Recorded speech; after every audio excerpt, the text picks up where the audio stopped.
সাহাবী আবু তালহা ডাক দিয়া বলে, ওগো আল্লাহর নবী,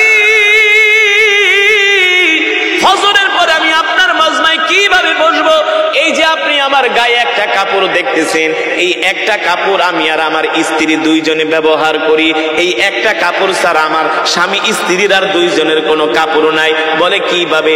বলে যখন নামাজের সময় হয় আমি এই এক কাপড় পরে মসজিদে চলে আসি আর আমার স্ত্রীকে গুহার মধ্যে ঢুকায় দেই। আমার স্ত্রী একটা কাপড় পরবে, সেই কাপড় কেনার মতো অর্থ আমার কাছে নাই। আমি যখন মসজিদে আসি এই কাপড় পরে মসজিদে আসি আর আমার স্ত্রী উলঙ্গ অবস্থায় গুহার মধ্যে লুকায় থাকে। আবার যখন নামাজ শেষ হয়ে যায় আমি দৌড়ায় বাড়িতে যাই, আমি গুহার মধ্যে ঢুকে যাই, আমার স্ত্রী এই এক কাপড় দিয়া নামাজ পড়ে। ওগো নবীজি, 4 ওয়াক্ত নামাজে তো লম্বা লম্বা সময় পাওয়া যায়, 4 ওয়াক্ত নামাজে লম্বা লম্বা সময় পাওয়া যায়। এই কারণে আমি আপনার কোরআনের মজমায় বসি, কিন্তু ফজরের পরে লম্বা সময় থাকে না। আমি যদি আপনার মজমায় বসি তাহলে তো আমার স্ত্রী গুহার মধ্যে থাকে, এই কাপড় না দিলে তো আমার স্ত্রী ফজরের নামাজ পড়তে পারবে না। আমরা এক কাপড় দিয়া স্বামী স্ত্রী দুইজনে নামাজ পড়ি, কাপড় কেনার মতো অর্থ আমার কাছে নাই। এই কারণে আমি আপনার মজমায় বসতে পারি না। সালাম ফেরানোর সাথে সাথে দৌড়ে আমি বাড়িতে চলে যাই, আমি গুহার মধ্যে ঢুইকা যাই, আমার কাপড়টা আমার স্ত্রীকে দেই, এই কাপড় দিয়ে আমার স্ত্রী ফজরের নামাজ আদায় করে। ওগো নবীজি, শুধু এখানেই শেষ নয়, আমাদের ঘর বানানোর মতো কোনো অর্থ নাই, বাজার করার মতো কোনো অর্থ নাই। যত অর্থ ছিল সব অর্থ আমি আল্লাহর রাস্তায় দান কইরা নিঃস্ব হয়ে গেছি, এখন আর আমাদের কাছে কোনো অর্থ নাই। এই কথা শোনার পরে আল্লাহর নবীর চোখ দিয়া ঝরঝর করে পানি পড়তেছে। আল্লাহর নবী ডাক দিয়া বলে, আবু তালহা, তুমি ছিলা মদিনার সবচেয়ে ধনী মানুষ, তুমি ছিলা মদিনার সবচেয়ে বড় খেজুরের বাগানের মালিক। ওগো আবু তালহা, তুমি সব সম্পদগুলো আল্লাহর রাস্তায় দান করে দিয়েছো, এমনকি যুদ্ধের ময়দানে কাফেরদের তীরের আঘাত, তরবারির আঘাত সহ্য করেছো, তুমি দ্বীনের জন্য কত কষ্ট করেছো। এখন একটা কাপড় কিনবা, সেই কাপড় কেনার মতো অর্থ তোমার কাছে নাই। আবু তালহা, কষ্ট পেও না, কষ্ট পেও না, এর চাইতে আরো ভালো কাপড় আল্লাহ তোমার জন্য জান্নাতে ব্যবস্থা করে রেখেছে। আল্লাহু আকবার। কোরআনুল কারীমের আয়াত নাজিল হলো, লান তানালুল বিররা হাত্তা তুনফিকু মিম্মা তুহিব্বুন ওয়া মা তুনফিকু মিন শাইইন ফাইন্নাল্লাহা বিহি আলীম। আল্লাহ রাব্বুল আলামিন কোরআনুল কারীমের আয়াত নাজিল করে দিলেন, এ দুনিয়ার মানুষ, নবী আপনি বলে দেন, তোমরা যদি আল্লাহকে সন্তুষ্ট করতে চাও, আখিরাত কামাই করতে চাও, তাহলে তোমরা তোমাদের প্রিয় বস্তুকে আল্লাহর রাস্তায় দান করে দাও। আল্লাহ তাআলা কোরআনুল কারীমের আয়াত নাজিল করলেন, সাহাবীদের মাঝে প্রতিযোগিতা শুরু হয়ে গেল, যে যার প্রিয় জিনিসটা আল্লাহর রাস্তায় দান করার জন্য পাগল হয়ে গেছে। সুবহানাল্লাহ বলেন। রাসূলের সাহাবী আবু তালহা দৌড়ে মসজিদে নববীতে আসছে, আল্লাহর নবীকে এসে বলেন, ওগো আল্লাহর নবী, একটু আগে কোরআনুল কারীমের যে আয়াত নাজিল হয়েছে, লান তানালুল বিররা হাত্তা তুনফিকু মিম্মা তুহিব্বুন ওয়া মা তুনফিকু মিন শাইইন ফাইন্নাল্লাহা বিহি আলীম। আল্লাহ রাব্বুল আলামিন বলেন, এ দুনিয়ার মানুষেরা, তোমরা যদি আল্লাহকে সন্তুষ্ট করতে চাও, তোমরা তোমাদের প্রিয় বস্তুটাকে আল্লাহর রাস্তায় দান করে দাও। বলেন সুবহানাল্লাহ। সাহাবী আবু তালহা বলেন, ওগো নবীজি, আমি হলাম মদিনার সবচেয়ে বড় খেজুরের বাগানের মালিক। রাসূলের এই সাহাবী মদিনার সবচেয়ে বড় খেজুরের বাগানের মালিক, তার বাগানের নাম হলো বাইরুহা। জোরে বলেন, নাম কি? তার খেজুরের বাগানের নাম হলো বাইরুহা। যারা হজ করতে গেছেন, একেবারে মসজিদে নববীর প্রথম গেটের সামনে এই বাইরুহা খেজুরের বাগান। এমনকি শুধু খেজুরের বাগান না, ওই বাগানের ভিতরে একটা মিষ্টি পানির কূপও আছে, যেখান থেকে মানুষ পানি পান করে। শুধু অন্য অন্য মানুষেরা পানি পান করে না, স্বয়ং আল্লাহর নবী নিজেও পানি পান করে। সাহাবী আবু তালহা দৌড়ে আসলেন, এসে বললেন, ওগো আল্লাহর নবী, আমি আমার এই বাইরুহা বাগানটা আল্লাহর রাস্তায় দান করে দিতে চাই, আল্লাহর সন্তুষ্টির জন্য। আল্লাহু আকবার। আল্লাহর নবী ডাক দিয়া বলে, সাহাবী রে, তুমি কি তোমার সেই বাইরুহা বাগানটা আল্লাহর রাস্তায় দান করে দিবা? সাহাবী আবু তালহা বলেন, ওগো আল্লাহর নবী, আমি আমার প্রিয় বাগান বাইরুহা আল্লাহর রাস্তায় আল্লাহকে সন্তুষ্ট করার জন্য দান করে দিব। আল্লাহু আকবার। আল্লাহর পয়গম্বর রাহমাতুল লিল আলামিন সাহাবীকে ডাইকা বললেন, এ আবু তালহা, তুমি যদি এই বাগানটা আল্লাহর সন্তুষ্টির জন্য দান করে দাও, আবু তালহা শুনে রাখো, এর বিনিময়ে আল্লাহ তোমার জন্য জান্নাত রেডি করে রেখেছে। ও মুসলমান, শুধু সাহাবী আবু তালহা আল্লাহর রাস্তায় তার এই প্রিয় খেজুরের বাগানটাই দান করে দিল না, আল্লাহর পয়গম্বর মক্কা থেকে মদিনায় চলে আসছে। মক্কা থেকে মদিনায় আসার পরে মক্কা থেকে 3000 কাফের তারা মদিনায় হামলা করার জন্য মক্কা থেকে রওনা দিয়েছে। আল্লাহর নবী জানতে পারলেন মক্কা থেকে 3000 কাফের মদিনায় আসতেছে হামলা করার জন্য। আল্লাহর নবী সাহাবীদেরকে ডাক দিলেন, এ সাহাবীরা আসো, সবাই ডাল নিয়ে তরবারি নিয়ে রেডি হয়ে যাও, মক্কা থেকে 3000 কাফের আসতেছে মদিনায় হামলা করার জন্য। এই কথা শোনার পরে আল্লাহর পয়গম্বরের সাহাবী 800 মুসলমান ডাল আর তরবারি নিয়ে উহুদের যুদ্ধের জন্য প্রস্তুত হয়ে গেল। শুধু উহুদের যুদ্ধের জন্য প্রস্তুত হয় নাই, তারা আল্লাহর নবীর হাতে বায়াত গ্রহণ করেছে। ওগো নবীজি, যদি এই মদিনা রক্ষা করার জন্য, আল্লাহর জমিনে দ্বীন কায়েমের জন্য যদি আমাদের 800 মুসলমানকে জীবন দিতে হয়, আমরা 800 মুসলমান জীবন দিতে রাজি আছি। তারপরেও আমরা কাফেরদের সাথে লড়াই করব, আমাদের শরীরে এক বিন্দু রক্ত থাকা সত্ত্বেও আমরা জিহাদের ময়দান থেকে আসব না। আল্লাহু আকবার। আজকে আমরা মুসলমানরা ঠিক মতো নামাজ পড়তে চাই না, আল্লাহর দ্বীন মানতে চাই না, কিন্তু রাসূলের সাহাবী আবু তালহা তার নিজের সবচেয়ে বড় বাগানটা আল্লাহর রাস্তায় দান করে দিয়েছে। ঠিক কিনা বলেন? আজকে মুসলমানদেরকে মসজিদে পাওয়া যায় না, নামাজের জন্য ডাক দিলে পাওয়া যায় না। আজকে মুসলমানদেরকে পাওয়া যায় চায়ের দোকানে, খেলার মাঠে, জুয়ার কোটে, গাজার আড্ডায়।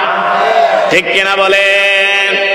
মসজিদের মিনার থেকে আজান হয়, মসজিদে আসে না, কিন্তু চায়ের দোকানে বৈশা বৈশা বাংলা সিনেমা দেখে, কিন্তু মসজিদে আইসা নামাজ পড়ে না।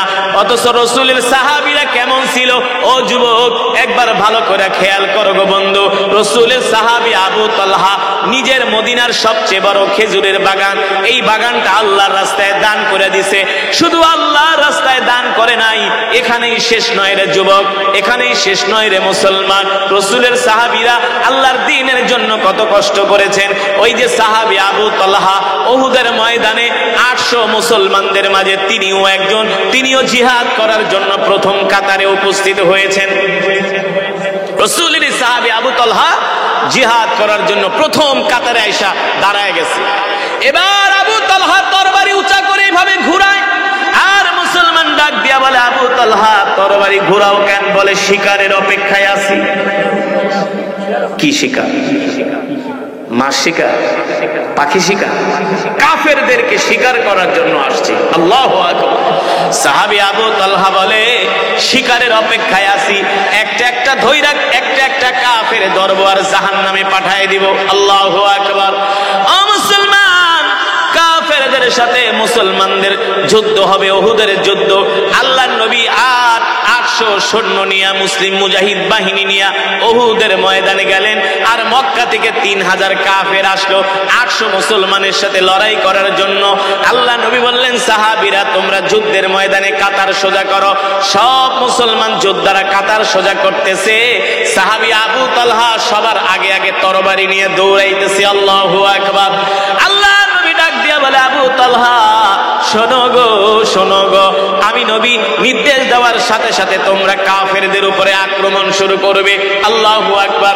মক্কার কাফেরেরা গোয়েন্দা পাঠাইলো, এ দেখ মুসলমানের সংখ্যা কত।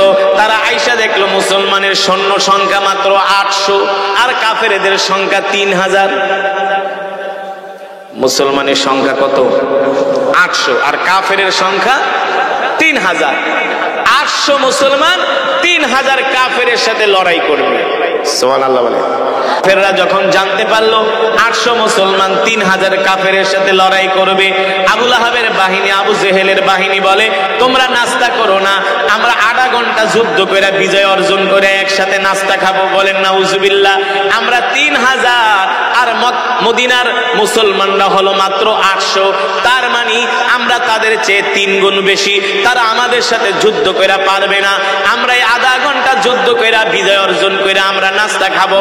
আল্লাহ কয় আয় আয় আয়, তোরা 3000 হইতে পারস, তোদের সাথে আমি আল্লাহ নাই, কিন্তু 800 মুসলমানের সাথে আমি আল্লাহ আছি। ঠিক কিনা বলেন? যুদ্ধের ময়দানে মুসলমানের বিজয় অস্ত্র দিয়া হয় না, সৈন্য দিয়া হয় না, মুসলমানের বিজয়ের ফয়সালা হয় আসমান থেকে। ঠিক কিনা বলেন? কোত্থেকে হয়? আসমান থেকে ফয়সালা হয়। এবার আল্লাহর নবী বললেন, ও মুসলমান সৈন্যরা, তোমরা কাতার সোজা করো। এবার মুসলমান কাতার সোজা করলেন। আল্লাহর নবী নির্দেশ দিলেন, যাও কাফেরদের উপরে আক্রমণ শুরু করো। আল্লাহর নবী এক ঘোষণার সাথে সাথে 800 মুসলমান 3000 কাফেরের উপরে দুর্বার গতিতে আক্রমণ শুরু করলো। এমন ভাবে তরবারি নিক্ষেপ করতেছে, তীর নিক্ষেপ করতেছে। সাহাবী আবু তালহা কাফেরদের তাঁবুর মধ্যে চলে গেছে তরবারি নিয়ে। যেখানে কাফেরদের পায় সেখানেই কাফেরদেরকে হত্যা করে। আল্লাহু আকবার। আবু তালহার সামনে কোনো কাফের দাঁড়াইতে পারে না। আল্লাহু আকবার। আবু তালহার সামনে কোনো কাফের দাঁড়াইতে পারে না। সাহাবী আবু তালহা একজন কাফের ধরে আর তরবারি দিয়ে আঘাত করে, দেহ থেকে মাথা বিচ্ছিন্ন হয়ে যায়। আবু তালহার সামনে কোনো কাফের দাঁড়ানোর সাহস পায় না। এবার আল্লাহর নবী দেখতেছেন মুসলমানরা যেইভাবে যুদ্ধ করতেছে, কাফেরেরা ময়দানে টিকতে পারে না। ইতিহাস বলে, ওরা বলেছিল আধা ঘন্টা যুদ্ধ কইরা মুসলমানের সাথে বিজয় অর্জন কইরা আমরা নাস্তা খাবো, কিন্তু বিপরীতে দেখা গেল আধা ঘন্টাও মুসলমানের সামনে কাফেরেরা টিকতে পারলো না। 3000 কাফের ভেড়ার পালের মতো তারা মক্কার দিকে দৌড়াতে শুরু করলো। আল্লাহু আকবার। সাহায্য করেছেন কে? আর জোরে বলেন কে?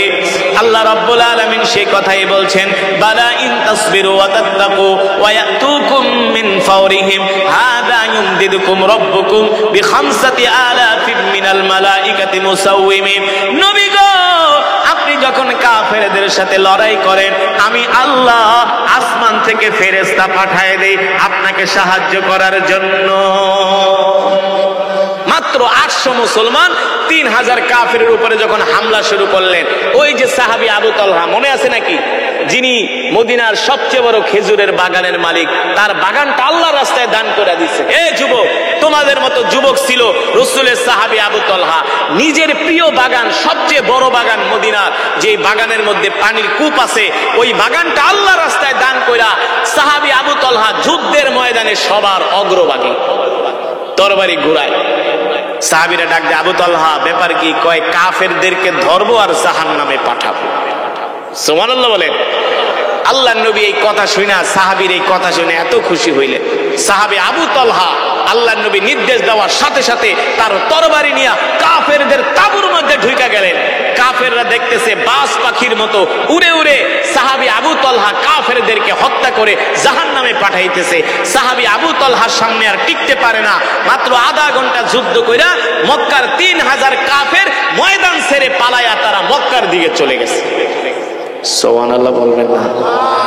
আর আমরা যদি বলতাম চলেন আল্লাহ রাসূলের ইজ্জত রক্ষায় ময়দানে যেতে হবে, মিছিল করতে হবে, সেখানে গেলে পুলিশে পিটাইতে পারে, সেনাবাহিনী পিটাইতে পারে, আপনারা তো ডরেও ঘরের থেকে বের হইবেন না। ঠিক কিনা বলে? কিন্তু রাসূলের সাহাবীরা কেমন দেখেন, তারা মক্কার সুপার পাওয়ার আবু জেহেল, আবু লাহাবকে ভয় পায় না। তারা আল্লাহর জমিনে আল্লাহর দ্বীন কায়েমের জন্য তারা তাদের ডাল তরবারি নিয়ে বের হয়ে গেছে। ইতিহাস বলে, মক্কার কাফেরেরা মুসলমানের এক দৌড়ানি খায়া তারা ময়দান ছেড়ে পালায় গেল, আর ময়দানে আসে না। সকাল থেকে সন্ধ্যা হয়ে যায়, তারা আর যুদ্ধের ময়দানে আসে না। আল্লাহর নবী গোয়েন্দা পাঠালেন, কোথায় আছে মক্কার কাফেরেরা, দেখো আবার তারা একটু পরে আমাদের উপরে হামলা করবে কিনা। কিন্তু মক্কার কাফেরদেরকে আর খুঁজে পাওয়া যায় না। মুসলমানরা মনে করলেন মক্কার কাফেররা আর ময়দানে ফিরে আসবে না, তারা পালায় গেছে। এই সুযোগে মুসলমানরা তাদের যত অস্ত্র শস্ত্র ছিল, তাদের যত রসদপত্র ছিল, তাদের মক্কা থেকে যত ঘোড়া নিয়ে আসছিলেন, যত রসদপত্র নিয়ে আসছিলেন, গনিমতের মাল মুসলমানরা সংগ্রহ করতে শুরু করলো। ওই কাফের বাহিনী তারা মদিনা থেকে অনেক দূরে যায়া সুসংগঠিত হইয়া খালিদ বিন ওয়ালিদের নেতৃত্বে আবার তারা উহুদ পাহাড়ের পিছন দিক থেকে সন্ধ্যার আগে আগে মুসলমানদের উপরে তারা অতর্কিত হামলা করে বসলো। এবার মক্কার কাফেরদের টার্গেট হলো, শোনো, আমরা এই দুনিয়ার জমিন থেকে মুহাম্মদকে বিদায় করে দিব। বলেন নাউজুবিল্লাহ, আরো জোরে বলেন নাউজুবিল্লাহ। এবার মক্কার কাফেররা চতুর্দিক থেকে মুসলমানদেরকে ঘিরে ধরলেন। তারা আল্লাহর নবীকে টার্গেট করে তীর নিক্ষেপ করতেছে, তরবারি দিয়ে আঘাত করতেছে। আল্লাহর নবীর সাহাবী আবু তালহা দূর থেকে তাকায় তাকায় দেখতেছে মক্কার কাফেররা আল্লাহর নবীকে টার্গেট করে তীর নিক্ষেপ করতেছে। সাহাবী আবু তালহা বুঝতে পারলেন মক্কার কাফেরদের টার্গেট হলো আল্লাহর নবী, তারা আল্লাহর নবীকে দুনিয়ার জমিন থেকে বিদায় করে দিতে চায়। এই দৃশ্য দেখার পরে তার সাহাবী আবু তালহা আর সহ্য করলেন না, এক দৌড় মেরে আল্লাহর নবীর কাছে চলে আসলেন আর বললেন, গো আল্লাহর নবী, মক্কার কাফেরদের টার্গেট হলো আপনাকে দুনিয়ার জমিন থেকে বিদায় করে দেওয়া। ওগো নবীজি, জিহাদের ময়দানে আমি আপনার সাহাবী আবু তালহা আপনার সাথে ওয়াদা করতেছি, যতক্ষণ পর্যন্ত আবু তালহার শরীরে এক বিন্দু রক্ত থাকবে ততক্ষণ পর্যন্ত তারা আল্লাহর নবীকে তারা একটা তীরের আঘাতও লাগাতে পারবে না। আল্লাহু আকবার। আর আমি আপনার সাথে ওয়াদাবদ্ধ হলাম, যতক্ষণ পর্যন্ত আমি আবু তালহা বেঁচে আছি, মক্কার কাফেরদের তীরের আঘাত, তরবারির আঘাত তো দূরের কথা, আপনার গায়ে একটা ফুলের টোকা লাগুক সেটাও আমি আবু তালহা বরদাস্ত করব না। এবার সাহাবী আবু তালহা যুদ্ধের ময়দানে দাঁড়ায় গেলেন। আল্লাহ নবীকে বললেন, ওগো নবীজি, আপনি আমার পিছনে দাঁড়ান, আপনি আমার পিছনে দাঁড়ান। আল্লাহ নবীর সামনে ডাল হয়ে আবু তালহা দাঁড়ায় গেলেন। মক্কার কাফেররা তীর মারে, প্রত্যেকটা তীর আইসা আবু তালহার গায়ে লাগে, আল্লাহর নবীর গায়ে একটা ফুলের টোকাও লাগতে দেয় না। সাহাবী আবু তালহা তিনি ছিলেন প্রশিক্ষিত তীরন্দাজ, একটা একটা করে তীর নিক্ষেপ করে আর কাফেরদের গায়ে লাগে আর কাফেররা সাথে সাথে জাহান্নামে চলে যায়। আল্লাহু আকবার। আল্লাহর নবী দেখতেছেন সাহাবী আবু তালহা এত সূক্ষ্মভাবে তীরগুলো মারতেছেন কাফেরদের দিকে। আল্লাহর নবী মাঝে মাঝে উকি দিয়ে দেখেন যে সাহাবী আবু তালহা কত সুন্দর করে তীরগুলা নিক্ষেপ করে। সাহাবী আবু তালহা বলে, ওগো আল্লাহর নবী, এই যুদ্ধের ময়দানে মক্কার কাফেরদের টার্গেট হলো একমাত্র আপনি, আপনি মাথা উঁচু করবেন না। মক্কার কাফেররা আপনাকে দুনিয়ার জমিন থেকে শেষ করে দিতে চায়, আমাদেরকে এতিম বানায় দিতে চায়। ওগো নবী, আপনি শুনে রাখেন, এই যুদ্ধের ময়দানে আমি আবু তালহা আপনার জন্য জীবন দিব। কলিজার টুকরা নবীর গায়ে আমি আবু তালহা বেঁচে থাকতে একটা তরবারির আঘাতও লাগতে দিব না। এবার সাহাবী আবু তালহা রাদিয়াল্লাহু তাআলা আনহু এমন ভাবে কাফেরদের সাথে লড়াই করতেছেন, লড়াই করতে করতে এক পর্যায়ে সাহাবী আবু তালহার বাম হাত কাফেররা বাম হাত কেটে ফেললেন, তরবারি দিয়ে আঘাত করলেন, সাহাবী আবু তালহার বাম হাত কেটে গেল। এবার সাহাবী আবু তালহা এক হাত দিয়ে তরবারি চালাইতেছেন। সুবহানাল্লাহ বলেন। মক্কার কাফেররা এত চেষ্টা করে আল্লাহর নবীর গায়ে একটা তীর মারার জন্য, যখনই তারা আল্লাহর নবীর দিকে তীর মারে সাহাবী আবু তালহা আল্লাহর নবীর সামনে এসে বুক পেতে দেয়, আল্লাহ নবীর গায়ে তীর লাগতে দেয় না। তীরের আঘাতগুলো সাহাবী আবু তালহার গায়ে লাগে। যখন যুদ্ধ থেমে গেল, ইতিহাস বলে একটা দুইটা তিনটা না, সাহাবী আবু তালহার গায়ের মধ্যে 70টার উপর তীরের আঘাত আর তরবারির আঘাত লেগেছে। আল্লাহর নবীর গায়ে একটা ফুলের টোকাও লাগতে দেয় নাই।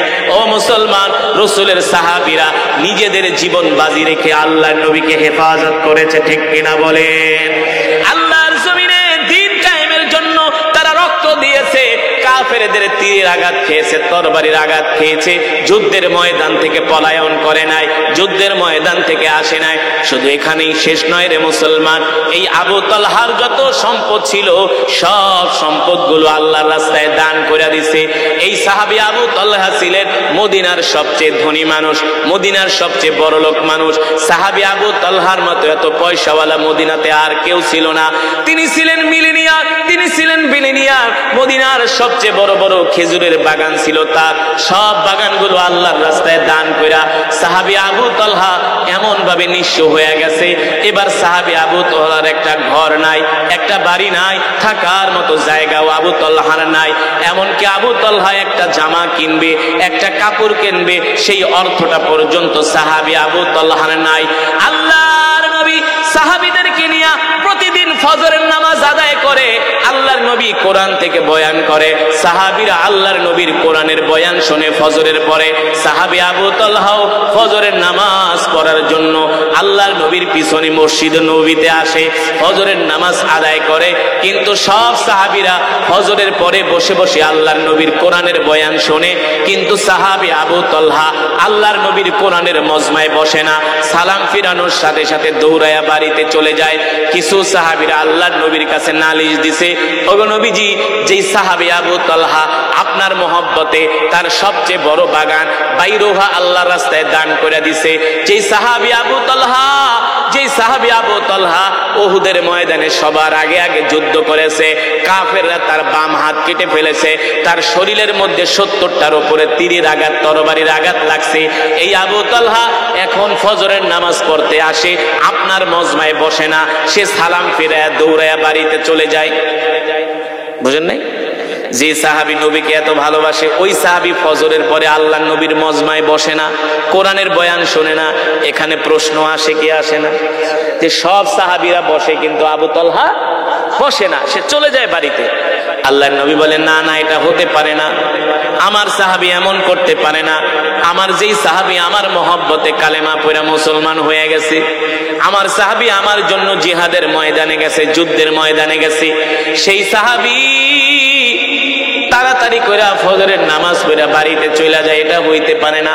ঠিক আছে, তোমরা যেহেতু নালিশ করছো, আজকে যখন আমার আবু তালহা ফজরের নামাজ পড়তে আসবে, ডাক দিয়া তাকে আমার কাছে নিয়ে আসবা। আবু তালহা মসজিদে নববীতে আসছে, সাহাবীরা বলে, আবু তালহা তুমি প্রতিদিন দৌড়ায়া বাড়িতে চলে যাও ফজরের নামাজ পড়া, আল্লাহর নবীর কোরআনের মজমায় বসো না, আল্লাহর নবী তোমাকে ডাকছি। আল্লাহর নবী বলছে তার কথা শুনে যাওয়ার জন্য। এবার আল্লাহর নবীর কাছে সাহাবী আবু তালহা আসছে, আল্লাহর নবী ডাক দিয়া বলে, আবু তালহা আমি প্রতিদিন ফজরের নামাজের পরে কোরআন থেকে বয়ান করি, আমার সব সাহাবীরা কোরআনের বয়ান শোনে, তুমি কেন ফজরের পরে বসো না? এই কথা শোনার পরে আবু তালহা চুপ করে আছে। আল্লাহর নবী বলে, শোনো, আজকে ফজরের নামাজ পড়ে তুমি বাড়িতে যেতে পারবা না, ফজরের নামাজ পড়ে আমার কোরআনের মজমায় বসবা, তোমার সাথে আমার কথা আছে। আল্লাহর নবী এবার নিজে ফজরের নামাজের ইমামতি করলেন, সালাম ফিরাইলেন, আসসালামু আলাইকুম ওয়া রাহমাতুল্লাহ, আসসালামু আলাইকুম ওয়া রাহমাতুল্লাহ। এবার নামাজ শেষ হয়ে গেল। আল্লাহর নবী সাহাবী আবু তালহাকে ডাকলেন, তাআলাউ ইয়া আবু তালহা, এ আবু তালহা এদিকে আসো, শোনো, প্রতিদিন আমার সাহাবীরা ফজরের নামাজের পরে আমার কোরআনের মজমায় বসে, তুমি কেন বসো না? কারণ কি? আমি কি তোমার মনে কষ্ট দিছি নাকি? নাউজুবিল্লাহ বলেন। আল্লাহর নবী বলে, আমি কি তোমার মনে কোনো কষ্ট দিছি নাকি? তুমি কেন আমার কোরআনের মজমায় বসো না? সাহাবী আবু তালহা বলে, ওগো আল্লাহর নবী আপনি কি বলেন? ফিদাকা আবি ওয়া উম্মি ইয়া রাসূলুল্লাহ, ওগো নবী আপনার জন্য আমার মা বাবা কুরবান হয়ে যাক, আমার জীবন কুরবান হয়ে যাক। নবী গো, আমি ছিলাম মূর্তি পূজো, আপনার মহব্বতে কালেমা পড়া মুসলমান হয়ে গেছি, আর কিনা আমি আপনার উপরে রাগ করব? এত বড় সাহস তো আবু তালহার হতে পারে না। আল্লাহ নবী ডাক দিয়া বলে, তাহলে সব সাহাবীরা ফজরের পরে কোরআনের মজমায় বসে, তুমি কেন বসো না? কারণটা কি? প্রশ্ন আসে কি আসে না?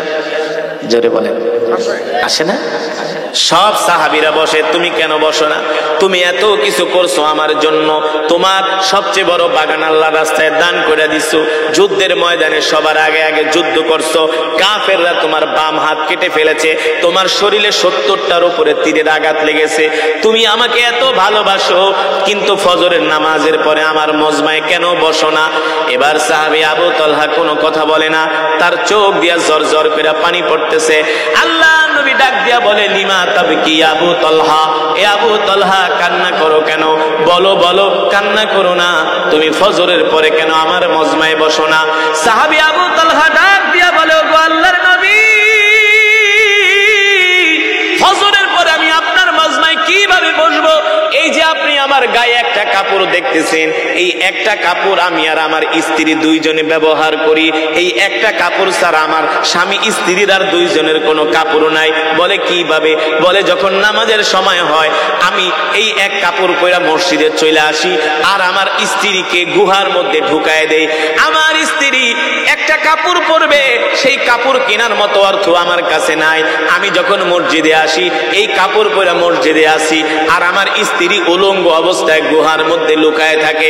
আবার যখন নামাজ শেষ হয়ে যায় আমি দৌড়ায় বাড়িতে যাই, আমি গুহার মধ্যে ঢুকে যাই, আমার স্ত্রী এই এক কাপড় দিয়া নামাজ পড়ে। ওগো নবীজি, 4 ওয়াক্ত নামাজে তো লম্বা লম্বা সময় পাওয়া যায়, 4 ওয়াক্ত নামাজে লম্বা লম্বা সময় পাওয়া যায়। এই কারণে আমি আপনার কোরআনের মজমায় বসি, কিন্তু ফজরের পরে লম্বা সময় থাকে না। আমি যদি আপনার মজমায় বসি তাহলে তো আমার স্ত্রী গুহার মধ্যে থাকে, এই কাপড় না দিলে তো আমার স্ত্রী ফজরের নামাজ পড়তে পারবে না। আমরা এক কাপড় দিয়া স্বামী স্ত্রী দুইজনে নামাজ পড়ি, কাপড় কেনার মতো অর্থ আমার কাছে নাই। এই কারণে আমি আপনার মজমায় বসতে পারি না। সালাম ফেরানোর সাথে সাথে দৌড়ে আমি বাড়িতে চলে যাই, আমি গুহার মধ্যে ঢুইকা যাই, আমার কাপড়টা আমার স্ত্রীকে দেই, এই কাপড় দিয়ে আমার স্ত্রী ফজরের নামাজ আদায় করে। ওগো নবীজি, শুধু এখানেই শেষ নয়, আমাদের ঘর বানানোর মতো কোনো অর্থ নাই, বাজার করার মতো কোনো অর্থ নাই। যত অর্থ ছিল সব অর্থ আমি আল্লাহর রাস্তায় দান কইরা নিঃস্ব হয়ে গেছি, এখন আর আমাদের কাছে কোনো অর্থ নাই। এই কথা শোনার পরে আল্লাহর নবীর চোখ দিয়া ঝরঝর কইরা পানি পড়তেছে। আল্লাহর নবী ডাক দিয়া বলে, আবু তালহা, তুমি ছিলা মদিনার সবচেয়ে ধনী মানুষ, তুমি ছিলা মদিনার সবচেয়ে বড় খেজুরের বাগানের মালিক। ওগো আবু তালহা, তুমি সব সম্পদগুলো আল্লাহর রাস্তায় দান করে দিয়েছো, এমনকি যুদ্ধের ময়দানে কাফেরদের তীরের আঘাত, তরবারির আঘাত সহ্য করেছো, তুমি দ্বীনের জন্য কত কষ্ট করেছো। এখন একটা কাপড় কিনবা, সেই কাপড় কেনার মতো অর্থ তোমার কাছে নাই। আবু তালহা, কষ্ট পেও না, কষ্ট পেও না, এর চাইতে আরো ভালো কাপড় আল্লাহ তোমার জন্য জান্নাতে ব্যবস্থা করে রেখেছে। আল্লাহু আকবার, জোরে বলেন আল্লাহু আকবার। পারবো না। আল্লাহর পয়গম্বর বলে, আবু তালহা, এর চাইতে আরো দামি দামি কাপড় জান্নাতে আল্লাহ তোমার জন্য ব্যবস্থা করে রেখেছে। আবু তালহা, তুমি কষ্ট পাও কেন? তুমি তো জিহাদের ময়দানে গিয়েছো, রক্ত দিয়েছো, কাফেরদের তরবারির আঘাত সহ্য করেছো। এ মুসলমানেরা, এ যুবকেরা, হাসরের ময়দানে কি জবাব দিবা?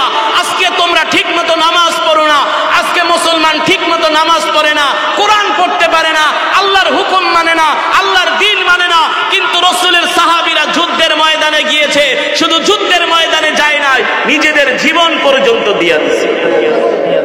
ঠিক কিনা বলে? নিজেদের জীবন পর্যন্ত দিয়ে দিয়েছে, তারপরেও তারা ময়দান থেকে পলায়ন করে নাই। আর আজকে আমরা মুসলমানরা দিনের কাজে পাওয়া যায় না, সমাজের ম্যাক্সিমাম মুসলমান নামাজ পড়ে না। ঠিক কিনা বলেন?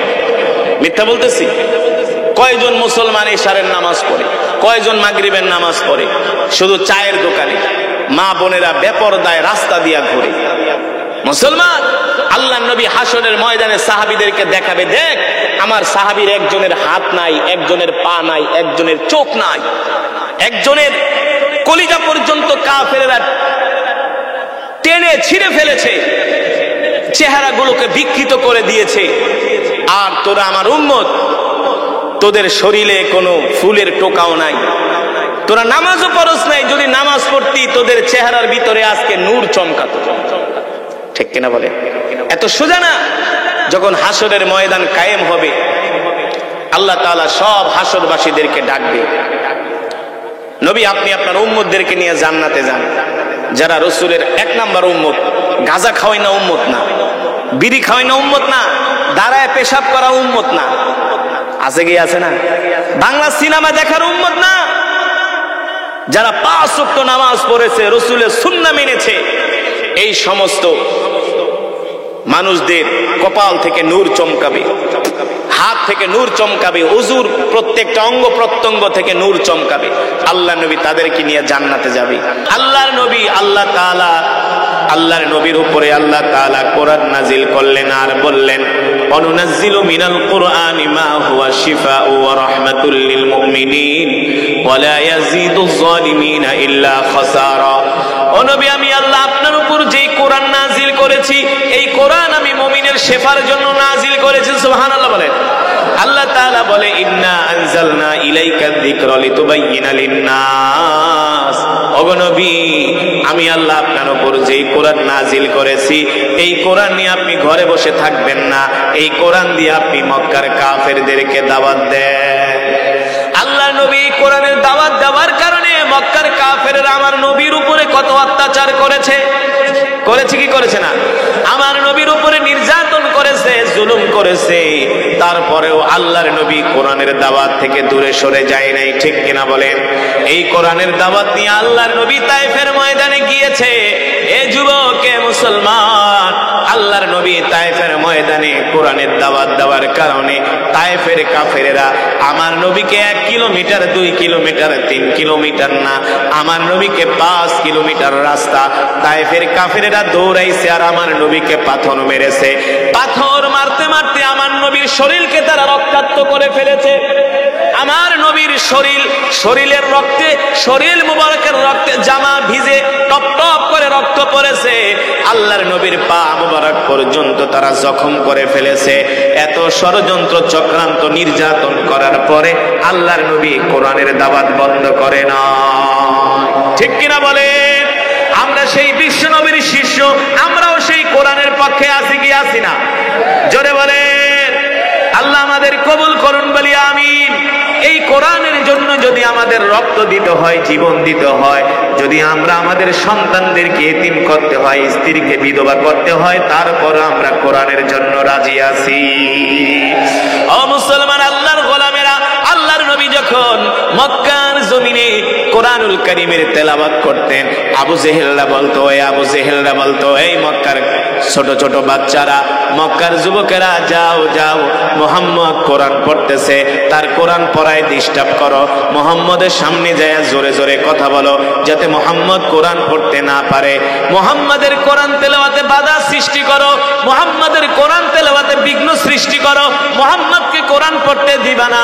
যদি মুহাম্মদ কোরআনের দাওয়াত দেয়, তাহলে মক্কার সব যুবকেরা কোরআনের দাওয়াত শুনে, কোরআনের তেলাওয়াত শুনে কালেমা পড়ে মুসলমান হয়ে যাবে, ঠিক কিনা বলে?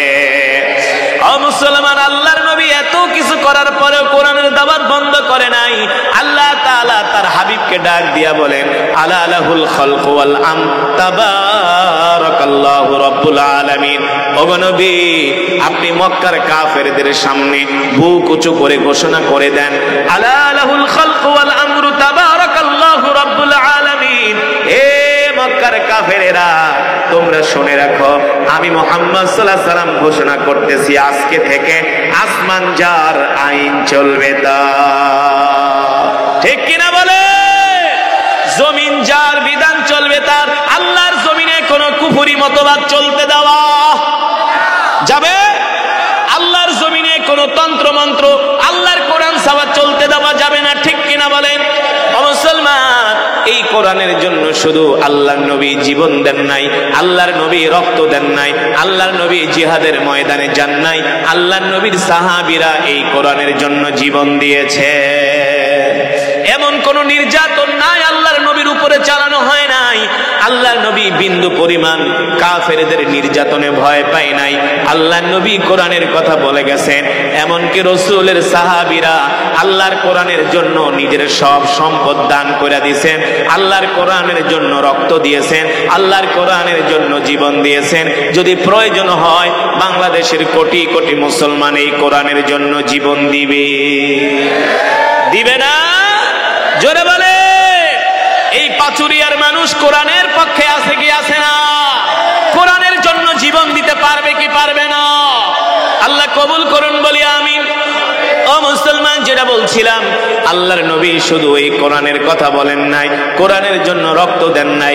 আল্লাহর নবীর সাহাবীরা এই কোরআনের জন্য দেশ ত্যাগ করেছেন, মাতৃভূমি ছেড়েছেন, স্ত্রীকে বিধবা করেছেন, স্বামী এমনকি সন্তানকে এতিম করেছেন। আল্লাহু আকবার। আল্লাহর নবীর একজন প্রিয় সাহাবী ছিলেন, তার নাম হলো আবু তালহা। নাম কি? সাহাবীর নাম আবু তালহা। আপনারা না ওয়াদা করছেন মোনাজাত দিয়া বাড়িতে যাইবেন, তাই ওঠাউঠি করেন কেন? আপনারা কি আমার চেয়ে বেশি দূরে যাইবেন? কথা বলেন। আমি আপনাদের মেহমান, আপনারা হলেন মেজবান। যারা মেহমানের সম্মান করে না ওরা রাসূলের উম্মত না। ঠিক কিনা বলেন? মেহমানের সম্মান আছে কি আছে না? আমি তো আগেই বলেছি আপনারা এক একজন এক এক খতম করে কোরআনুল কারীমের সওয়াব পেয়েছেন। এতগুলো খতমে কোরআনের সওয়াব যে মজমার মধ্যে হয়, ওই মজমার মধ্যে দোয়া করলে আল্লাহ তাআলা সেই দোয়া ফিরায় দিতে। আমি মুসাফির, আপনাদেরকে নিয়ে দোয়া করব। আপনাদের দোয়ার প্রয়োজন আছে কি আছে না? মা বাবা ইন্তেকাল করেছে, দাদা দাদি, তাদের জন্য দোয়া করতে হবে না? আমাদের গুনাহের জন্য দোয়া করতে হবে না? এই কারণে আমরা মজমার শেষে চোখের পানি ছেড়ে আল্লাহ তাআলার কাছে দোয়া করব ইনশাআল্লাহ। আমি যাব ঢাকা আর আপনারা যাবেন 1-2-3 কিলো দূরে, তো ব্যস্ততা কার বেশি? তারা কার বেশি? আমার। তো আমি যদি না যাই তা আপনারা কেন যাবেন? আপনারা বসে থাকবেন। ঠিক কিনা বলেন? আমরা একসাথে যাব ইনশাআল্লাহ। শুধু একসাথে না, আমরা একসাথে জান্নাতে যাব। শুধু জান্নাতে না, একসাথে আমরা প্রয়োজনে জিহাদের ময়দানেও যাব। আল্লাহ কবুল করুন বলি আমিন। এই জামাতকে আল্লাহ কবুল করুন বলি আমিন। এই মাহফিলকে কবুল করুন বলি আমিন। যেটা বলছিলাম, রাসূলের একজন সাহাবী, তার নাম হলো আবু তালহা। মনে আছে নাকি? নাম কি? আরো জোরে বলেন। নাম হলো আবু তালহা। মনে থাকবে? এই নামটা মনে রাখেন। মিন শুরুরি আনফুসিনা ওয়া মিন সাইয়্যাতি আমালিনা মান ইয়াহদিহিল্লাহু ফালা মুদিল্লা লাহু ওয়া মান ইউদ্লিলহু ফালা হাদিয়া লাহু ওয়া নাশহাদু আন লা ইলাহা ইল্লাল্লাহু ওয়াহদাহু লা শারীকা লাহু ওয়া নাশহাদু আন্না সাইয়্যিদানা ওয়া মাওলানা মুহাম্মাদান আবদুহু ওয়া রাসূলুহু আল্লাযী আরসালাহু বিল হাক্কি বাশীরান ওয়া নাযীরা ওয়া দাঈয়ান ইলাল্লাহি বিইذনিহি ওয়া সিরাজাম মুনীরা।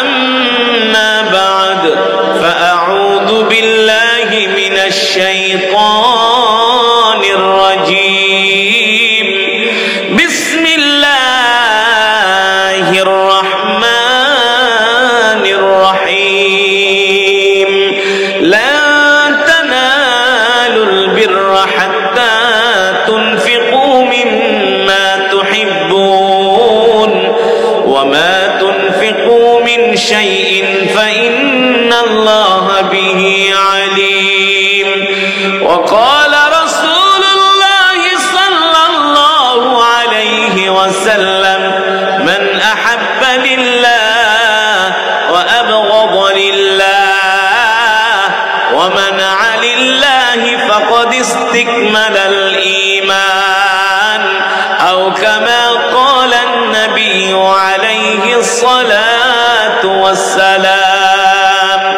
فقد قال الله تبارك وتعالى في شان حبيبه ومحبوبه مخبرا وآمرا إن الله وملائكته يصلون على النبي يا أيها الذين آمنوا صلوا عليه وسلموا تسليما. محبت نمازের দুরূদ পড়ে আওয়াজ করে আল্লাহুম্মা সাল্লি আলা মুহাম্মদ পড়েন। এই দুরূদ শরীফ পড়েন না? পারেন না? নামাজের দুরূদ ইব্রাহিম পড়েন। আল্লাহুম্মা সাল্লি আলা মুহাম্মদ ওয়া আলা আলি মুহাম্মদ।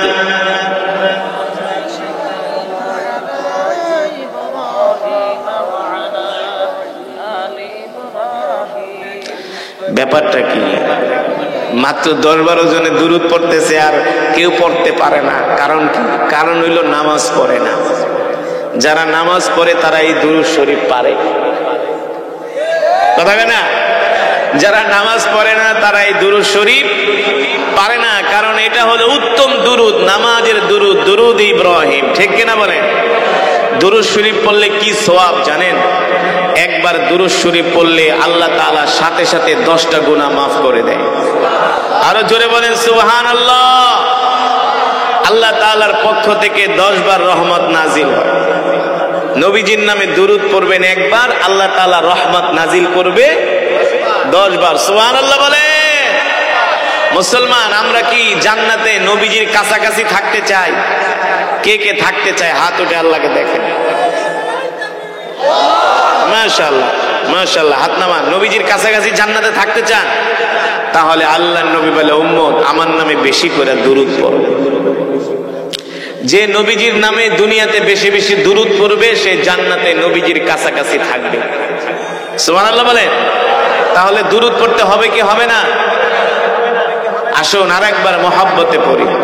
আল্লাহুম্মা বারিক আলা মুহাম্মদ ওয়া আলা আলি মুহাম্মদ কামা বারাকতা আলা ইব্রাহিম ওয়া আলা আলি ইব্রাহিম ইন্নাকা হামিদুম মাজিদ। বালাগাল উলা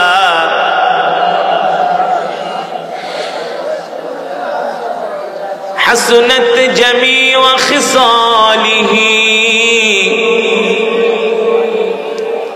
মাশাআল্লাহ। আরবের বুকে মক্কা নগরীতে যেথায় মা আমিনার ঘর, খোদার করুণায় কাউসার হয়ে রহমত ঝরেছে বারংবার। বালাগাল উলা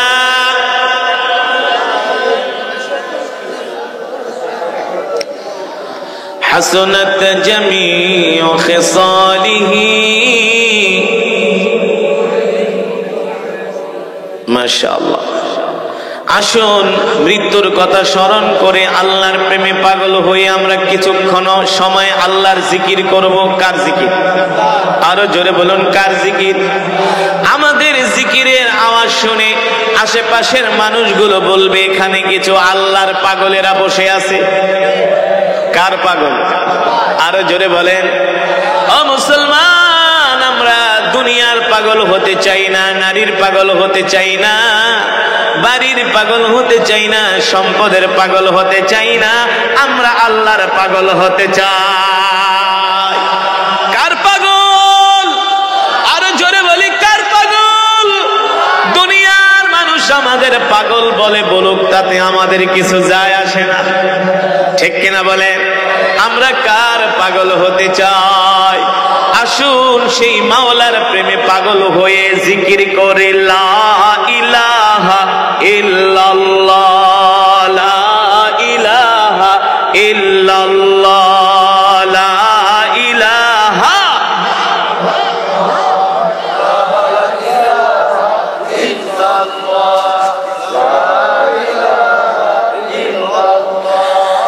লা ইলাহা ইল্লাল্লাহ, লা ইলাহা ইল্লাল্লাহ, লা ইলাহা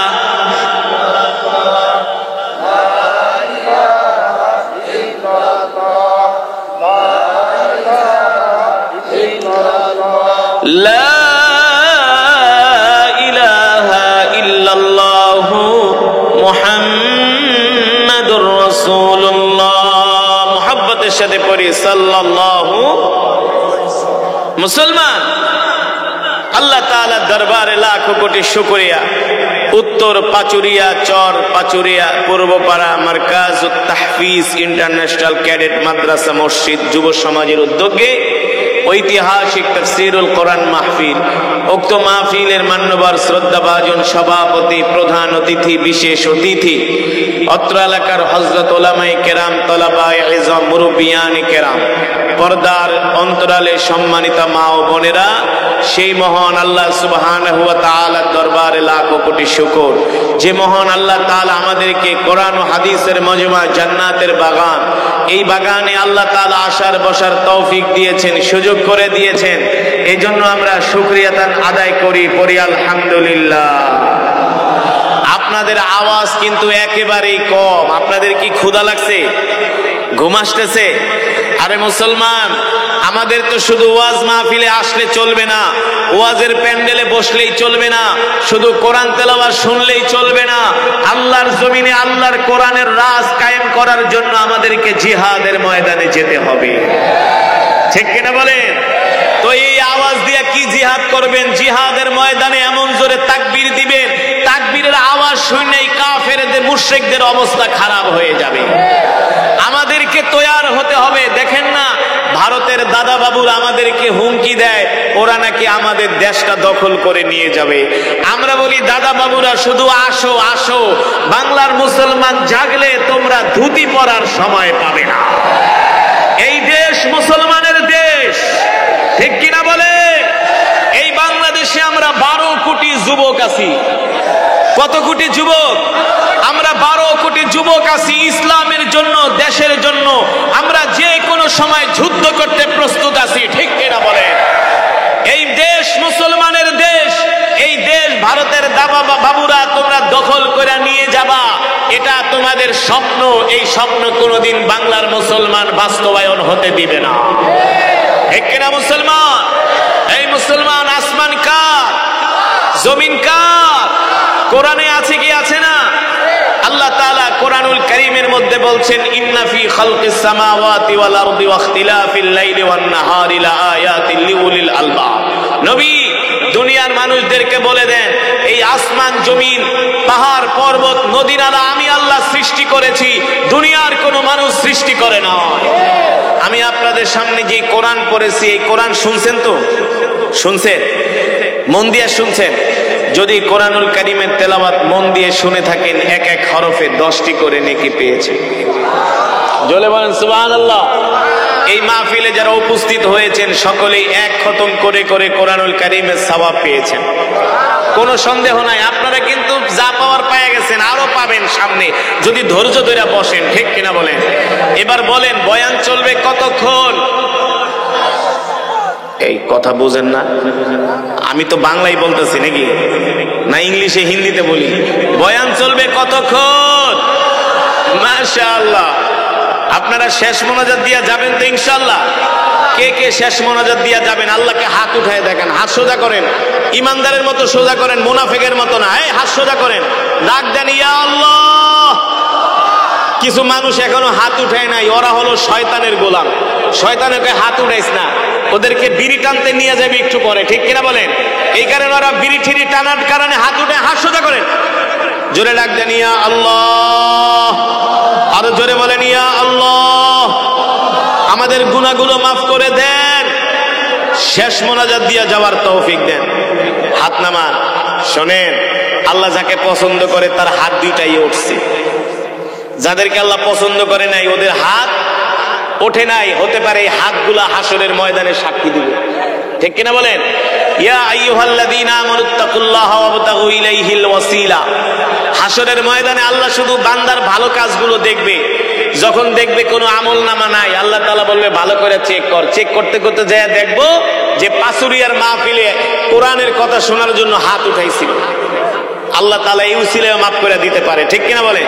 কিছু জাহেল আছে, কোরআন হাদিস জানে না, কোরআনের মজমায় আসে না, ওরা হলো আবু জেহেলের উত্তরসূরি, ঠিক কিনা বলেন?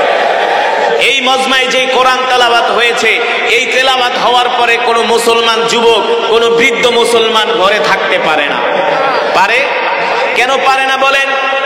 এর কারণ হলো ওই সময় বিড়িখোর, গাঁজাখোর, মদখোর, জুয়াখোর, ফেন্সিডিলখোর, জুয়া খেলেন না, মানুষের সম্পদ মারেন না, সুদ খাওয়েন না, ঘুষ খাওয়েন না। এগুলা যায় কবে কি, নবীজি আমিও তো আপনার উম্মত, আমাকেও জান্নাতে নিয়ে যান। আল্লাহ নবীকে আমার সাহাবীদের দিকে তাকায় দেখ, দেখ আমার সাহাবীদের হাত নাই, পা নাই, তারা যুদ্ধের ময়দানে কাফেররা তাদেরকে এইভাবে অত্যাচার করেছে, তারা দিন থেকে এক চুল পরিমাণ বিচ্যুত হয় নাই। আর তোরা যদি আমার উম্মত হদি, তোদের প্রত্যেক জনের শরীরের ভিতরে নামাজ পড়লে, ওযু করলে নূর চমকাইতো, তোদেরকে তো আমার উম্মতের মতো দেখা যায় না, তোদের মুখে তো আমার সুন্নতি দাড়ি নাই, ঠিক কিনা বলে? আমি নবী আজকে তোমাদের জন্য সুপারিশ করব না। এই কারণে মুসলমান এখনো সময় আছে, আসেন। রাসূলের সাহাবীরা এক কাপড় দিয়ে নামাজ পড়ছে, ঠিক কিনা বলে? এক কাপড় দিয়ে নামাজ পড়ছে, তারা কোনোদিন নামাজ ছেড়ে দেয় নাই। আমরাও সেই রসুলের উম্মত, আমরাও জীবন চলে গেল আর কোনোদিন নামাজ ছাড়বো না, ঠিক কিনা বলেন? কে কে রাজি আছেন? হাত উঠে আল্লাহকে দেখান, হাত সোজা করেন, বলেন আল্লাহ। আরে ওয়াদা করেন, ওয়াদা করেন, বলেন আল্লাহ ওয়াদা করলাম, ওয়াদা করলাম